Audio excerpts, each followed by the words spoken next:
السلام علیکم پیارے طلبہ، آج ہم 10واں کی اردو کی کلاس میں ایک اہم سبق افسانہ بھابھی جان کا مطالعہ کریں گے۔ اس کے سبق کے ذریعے زبان و ادب کو سیکھیں گے۔ کیا صرف چند صفحات پر مشتمل ایک افسانہ انسان کی پوری زندگی کا سبق دے سکتا ہے؟ آج ہم اسی دلچسپی کے ساتھ بات کو سمجھیں گے۔ بھابھی جان سہیل عظیم آبادی کا افسانہ، جس کی پہلی قسط کی ویڈیو جاری کر دی گئی ہے، یہ دوسری قسط ہے۔ تو چلیے پوری توجہ کے ساتھ افسانہ کو پڑھتے ہیں۔ جو آج کا سبق ہے اسے شروع کرتے ہیں۔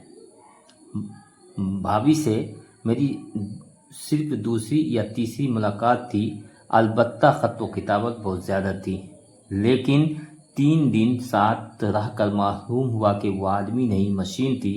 صبح اٹھ کر کام شروع کر دیتی۔ اس کا زمانہ بھی بالکل بدل چکا تھا۔ کبھی 4-5 نوکر اور مامائیں ہوتی تھی، اب ان کے پاس صرف ایک نوکر جو بازار سے سودا لاتا تھا اور کھانا بھی پکاتا تھا۔ پھر روپیوں کی بھی بڑی تنگی تھی۔ پہلے وہ ہزاروں روپے ماہوارہ اپنے شوق پر خرچ کر دیا کرتی تھی۔ یہ سب اب 400 روپے ماہوار پر ایک کالج میں لیکچر تھی اور 50 روپے ماہوار ایک لڑکی کو پڑھانے کے لیے ملتی تھی۔ لے دے کر یہی اس کی آمدنی تھی، اور خرچ اپنی جگہ پر، بلکہ کچھ زیادہ ہی اپنے اور بچوں کا خرچ ہوتا تھا، جو کسی طرح پورا ہو جاتا، لیکن وہ بھی بڑھ گیا تھا۔ بچوں اور اپنی ضرورتوں کے علاوہ ایک مستقل رقم انہیں ہر مہینہ مزدوروں اور طالب علم کی انجمن کو دینا پڑتی تھی۔ کانفرنسوں اور جلسوں میں شرکت کے لیے کرایہ ادا کرنا پڑتا تھا۔ کئی غریب لڑکیاں صرف ان کی مدد سے پڑھ رہی تھیں۔ بھابھی جان کی جب شادی رقیہ بھابھی سے ہوئی تھی تو ہم لوگوں کا عام خیال تھا کہ شادی کامیاب نہیں ہو سکتی ہے۔ ایک طرف بھائی جان تھے جنہیں ایسی سیاست سے شوق تھا جو بار بار انہیں جیل بھجوایا کرتی تھی، اور دوسری طرف بھائی جان تھی جو نازوں کی پالی تھی اور ایسی ماحول میں بڑھ کر جوان ہوئی تھی جس میں اپنی ہی ذات سب کچھ ہوتی۔ اور ہم لوگوں نے شادی کی خبر سنتے ہی سوچ لیا تھا کہ بھابھی جس طرح ابھی میکے میں شان سے رہتی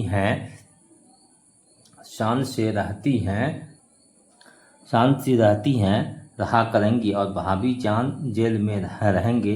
بعضوں کا تو یہ خیال تھا کہ بھائی جان بھی سیاست کے چکر سے نکل کر بیرسٹری کریں گے اور اپنی عالی شان کی زندگی گزاریں گے، یا پھر آرام کرسی والی سیاست چلے گی اور کتابوں کی بات دہرائیں گے۔ لیکن سب کا خیال غلط نکلا۔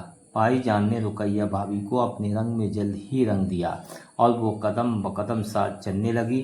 شادی کے بعد جیسے ہی بھائی جان گرفتار ہوئے اور انہیں 2 سال کی سزا ہوئی، بھابھی جان نے اپنے لیے راہ تلاش کر لی۔ BA وہ پہلے ہی کر چکی تھی، جلد ہی تیاری کر کے MA کر لیا اور کالج میں لیکچرر ہو گئیں، اور اکلوتی بچی کی دیکھ بھال میں لگ گئیں۔ 2 سال کے بعد جب پھر بھابھی جان جیل سے آئے تو اپنی سرگرمیاں میں رہے، اور بھابھی جان کام کرتی رہیں۔ پھر 2 بچے اور ہوئے، اور وہ انہیں پالتی رہیں۔ اب بھائی جان 3 سال سے نظر بند تھے اور ان پر مقدمہ چل رہا تھا، تو بھابھی جان بے شمار ذمہ داریاں اور غم کا بوجھ اٹھائے ہوئے پھرتی تھی، لیکن ان کا چہرہ کبھی میلا نہیں ہوتا تھا، بلکہ ایسا معلوم ہوتا تھا کہ وہ اپنے غم کو اپنے لیے مسرت سمجھنے لگی، اور غم میں بھی خوشی کا پہلو نکال لیتی ہیں۔ وہ صبح سویرے اٹھتی، بچوں کو نہلاتی، ان کے کپڑے بدلتی، خود نہا دھو کر تیار ہو جاتی، بچوں کو کھلا پلا کر 7 بجے اسکول بھیج دیتی۔ پھر ملنے والوں کا سلسلہ شروع ہو جاتا۔ طرح طرح کے لوگ ان سے ملنے آتے اور طرح طرح کی فرمائشیں کرتے۔ کوئی ان سے ملازمت کے لیے سفارش کرنے کو کہتا، کوئی کسی اور کام کے لیے۔ سب آدمی انہیں بڑے آدمی کی بیوی اور بہو سمجھتے تھے۔ کوئی یہ نہیں سمجھتا تھا کہ بھابھی جان کا تعلق اب بڑے لوگوں سے صرف چھوٹے لوگوں کی وجہ سے رہ گیا ہے۔